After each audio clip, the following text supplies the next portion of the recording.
Hello my dear students and friends, মাধ্যমিকের স্টুডেন্টদের জন্য অর্থাৎ যারা আগামী বছর মাধ্যমিক পরীক্ষা দেবে তাদের জন্য নিয়ে চলে এলাম নতুন একটা ভিডিও।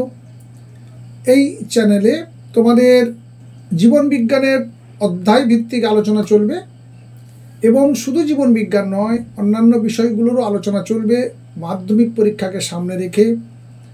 অতএব তোমরা যারা নতুন এই চ্যানেলটিতে দেখছো তারা অবশ্যই চ্যানেলটিকে সাবস্ক্রাইব করবে এবং পাশে থাকা বেল আইকন ক্লিক করে অল নোটিফিকেশান অন করে নেবে, যাতে আগামী দিনে যে সমস্ত ভিডিওগুলো আসতে চলেছে সেগুলো যেন তোমরা ঠিকঠাক সময়ে নোটিফিকেশানটা পেয়ে যাও। প্রথম চ্যাপ্টার তোমাদের যেটা রয়েছে সেটা হচ্ছে জীবজগতের নিয়ন্ত্রণ এবং সমন্বয়।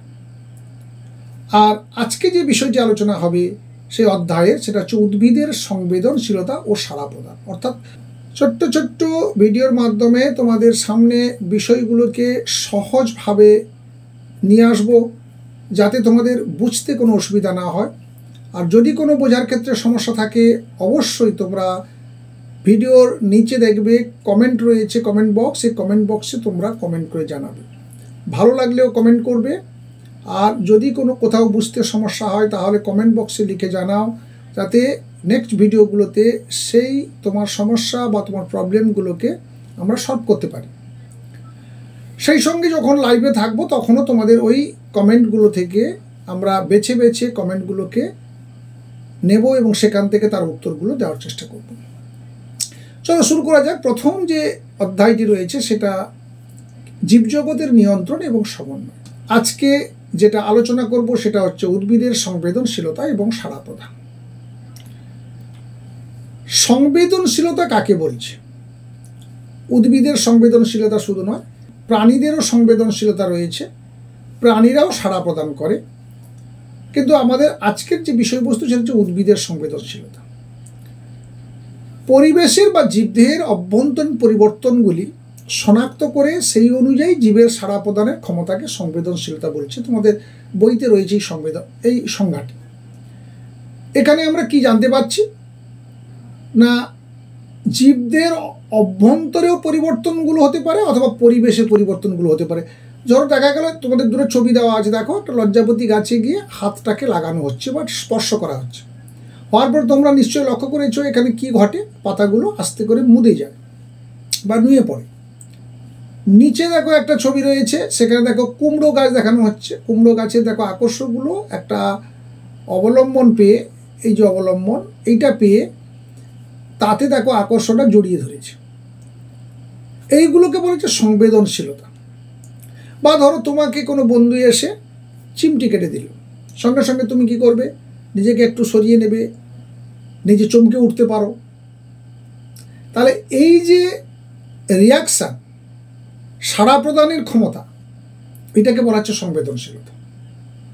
অর্থাৎ এখানে লজ্জাবতীর গাছের ক্ষেত্রে যেটা ঘটছে, পাতাগুলো নুয়ে পড়ছে, অর্থাৎ পাতাগুলো স্পর্শের জন্য বা কারণে সেখানে তারা সাড়া প্রদান করছে।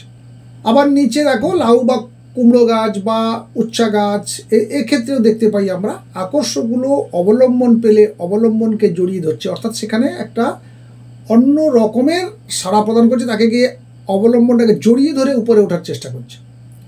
আবার আমি যখন তোমার বন্ধুকে তুমি যখন চিমটি কাটছো তখন সে কিন্তু তোমার চিমটির কারণে, চিমটি কাটার কারণে সে কিন্তু সাড়া প্রদান করছে।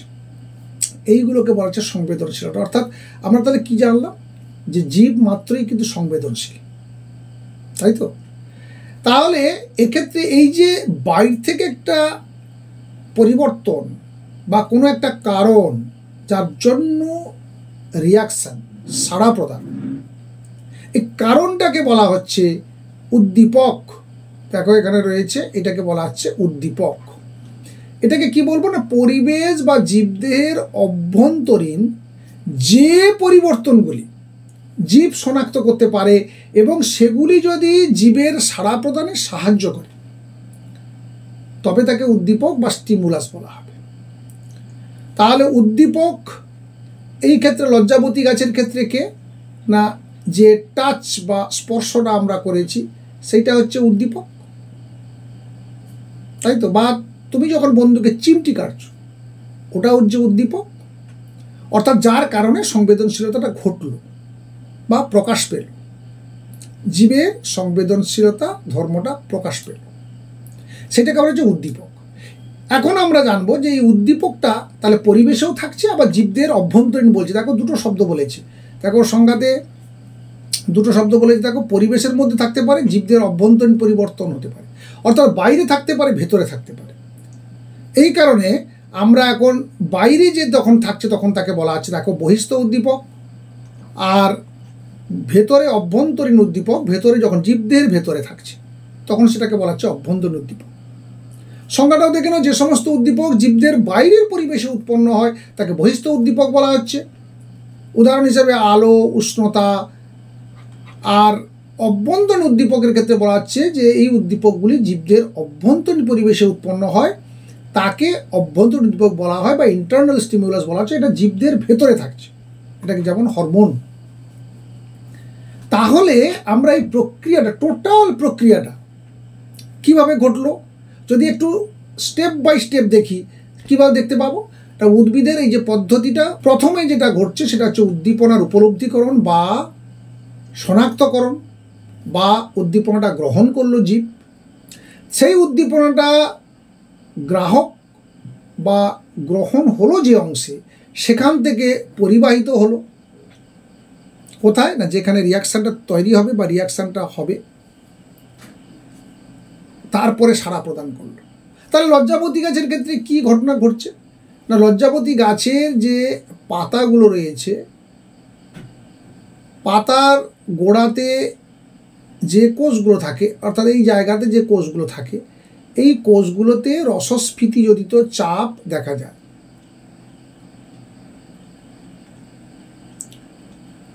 এই পাতার গোড়াতে যে কোষ থাকে সেই কোষে রসস্ফীতিজনিত চাপ পরিবর্তন হয়, অর্থাৎ টাচ করার পরে কোষ থেকে বহি অভিস্রবণ প্রক্রিয়াতে জল বা রস বেরিয়ে যায়। বেরিয়ে যাওয়ার সঙ্গে সঙ্গে কোষগুলো কি হলো, সংকুচিত হয়ে গেল। যে রসস্ফীতির চাপের জন্য কোষটা বা রসস্ফীতির কারণে কোষটা বেশ টানটান অবস্থায় ছিল, সেটা অনেকটা লুজ হয়ে গেল। লুজ হওয়ার সঙ্গে সঙ্গে পাতাটা নুয়ে পড়ল। তাহলে দেখতে পাচ্ছ, দেখো পাতায় টাচ করার সঙ্গে সঙ্গে পাতাগুলো কেমন মুদে যাচ্ছে, অর্থাৎ পাতার যে পত্রকগুলো ছিল, অনেকগুলো পত্রক মিলে তো পাতা হয়। তো লজ্জাবতী গাছের যে পাতাগুলো ছিল সেই পাতাগুলোর গোড়ায় রসস্ফীতিজনিত চাপ হ্রাস পাওয়ার জন্য পাতাগুলো মুদে যাচ্ছে। আবার দেখো আরেকটা গাছ তোমাদের দেখাবো। দেখো এই গাছটা ভালো করে খেয়াল করে দেখো, এটা হচ্ছে বনচাঁড়াল উদ্ভিদ। এই বনচাঁড়াল উদ্ভিদের ক্ষেত্রে তোমরা লক্ষ্য করে দেখতে পাবে পাতাগুলো অনবরত ওঠানামা করছে। কীরকম না, একটা কাণ্ডের দুদিকে দুটো পাতা রয়েছে। দেখো পত্র, উপপত্র টাইপের, অর্থাৎ একটা উপরে থাকে বড় পাতা রয়েছে, আর তার নিচে রয়েছে দেখো ছোট ছোট দুটো পাতা। এই দুটো পাতা দেখো ক্রমশ ওঠানামা করছে, অর্থাৎ ওই একই জিনিস, রসস্ফীতিজনিত চাপের হ্রাস বৃদ্ধির জন্য পাতাগুলো কখনো নুয়ে পড়ছে, কখনো সোজা হচ্ছে। তাহলে এই যে অনবরত চলন ঘটছে, এটা হচ্ছে একটা সাড়া প্রদান বা সংবেদনশীলতার লক্ষণ। এখন আমরা দেখব যে সংবেদনশীলতা এই ব্যাপারটা বা এই বিষয়টা আমাদের সামনে প্রথম কে এনেছিলেন। তোমরা সবাই জানো যে আমাদের বাঙালি বিজ্ঞানী আচার্য জগদীশচন্দ্র বোস তার নিজের হাতে তৈরি ক্রেস্কোগ্রাফ যন্ত্রের সাহায্যে এই বিষয়টি, অর্থাৎ এই উদ্ভিদের সংবেদনশীলতা এই বিষয়টি আমাদের সামনে নিয়ে এসেছিলেন। তার দীর্ঘ গবেষণায় প্রেসিডেন্সি কলেজে যখন তিনি অধ্যাপনা করতেন, সে সময় ল্যাবরেটরিতে তিনি তার নিজের হাতে এই যন্ত্রটি তৈরি করেন এবং তার সাহায্যে দেখান যে কোনোভাবে বাইরে থেকে কোনো উদ্দীপক বা কোনো প্রভাবক যদি ক্রিয়া করে বা কোনোভাবে উদ্ভিদ সেই প্রভাবকের উপস্থিতি বা সেই পরিবর্তনগুলোর উপস্থিতি যদি জানতে পারে, তাহলে সে কিন্তু প্রাণীর মতো সেও কিন্তু সাড়া দেয়। আজ যন্ত্রটির নামও তোমাদের মনে রাখতে হবে, ক্রেস্কোগ্রাফ যন্ত্র। এখান থেকে শর্ট প্রশ্ন দিয়ে দেয়।